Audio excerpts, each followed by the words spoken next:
Hello learners, channel में आप सभी का स्वागत है। नेहा की अलार्म घड़ी।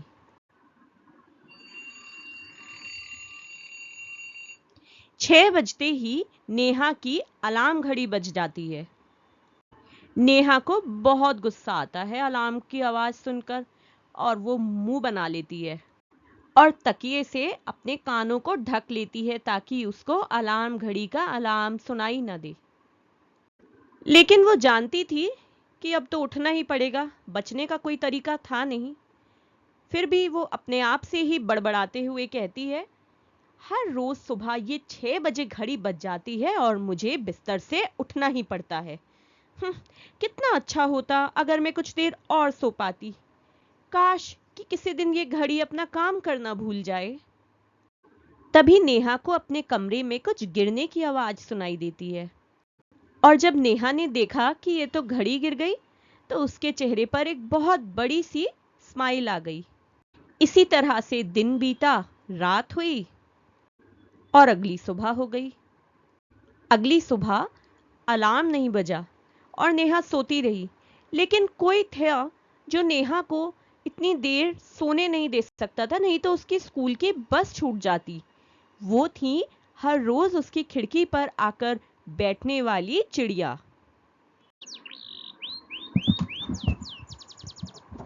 चिड़ियों ने चहचहाना शुरू कर दिया, मानो वो कह रही हो, उठो नेहा उठो, नहीं तो स्कूल के लिए देर हो जाएगी।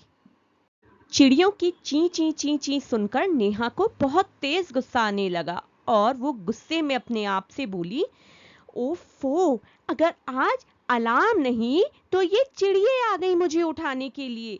ये मुझे छोड़ क्यों नहीं देती अकेला।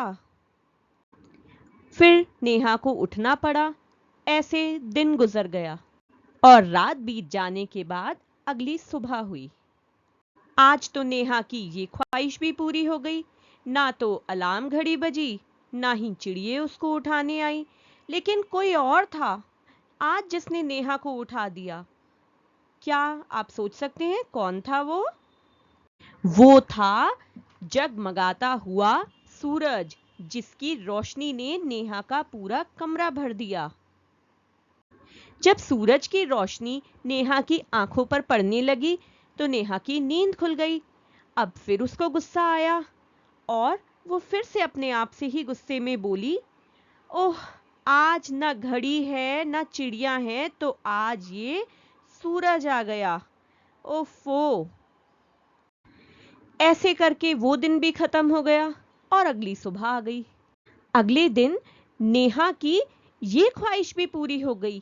आज सूरज आया था, लेकिन बादलों के पीछे, तो सूरज की रोशनी नेहा के कमरे को नहीं भर पाई और नेहा सोती रही आराम से जब तक उसने अपनी मम्मी की आवाज नहीं सुन ली। नेहा, उठो जल्दी, उठो, स्कूल नहीं जाना क्या? अब नेहा को ये समझ आ गया था अब बचने का कोई तरीका नहीं है। मम्मी उठाने आई हैं, अब तो उठना ही पड़ेगा।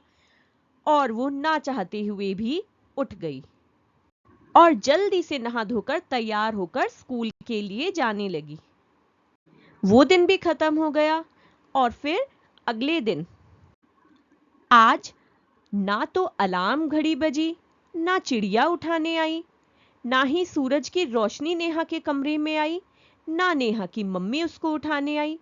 फिर ऐसा क्या हुआ कि नेहा आज खुद 6 बजे उठ गई और उठते ही अपनी मम्मी को उसने आवाज लगाई, मम्मी।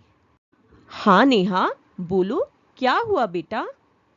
मम्मी, आज मुझे किसने उठाया? ना तो अलार्म बजा, ना चिड़िया आई, ना सूरज की रोशनी आई और ना ही आप आई। मैं कैसे उठ गई? मुझे किसने उठा दिया? तुम खुद उठ गई हो। मैं? हाँ, तुमने अपने आप को उठाया है, पर मैं अपने आप को कैसे उठा सकती हूँ? अच्छा, एक बात बताओ, तुम हर रोज दोपहर को 1 बजे खाना क्यों खाती हो? क्योंकि मुझे भूख लगती है। तो 1 बजे तुम्हें खुद ही भूख लग जाती है ना? हाँ। ठीक 9 बजे तुम सोने क्यों चली जाती हो? क्योंकि मुझे नींद आती है। खुद ही नींद आती है ना तुम्हें 9 बजे? हाँ। ऐसा इसलिए होता है क्योंकि हमारे अंदर, हमारे शरीर के अंदर एक मानो जैसे घड़ी फिट हो, जो हमें हर काम को समय पर करने के लिए कहता हो। जैसे हमारा शरीर हमें खुद बताता है कि हमें कब भूख लगी है, कब नींद आई है, कब हमें उठना है, कब हमें सोना है। तो आज तुम्हारे अपने ही रोज की आदत ने तुम्हें 6 बजे उठा दिया। ओहो, अब मैं जल्दी से तैयार हो जाऊं, नहीं तो मेरी स्कूल की बस छूट जाएगी।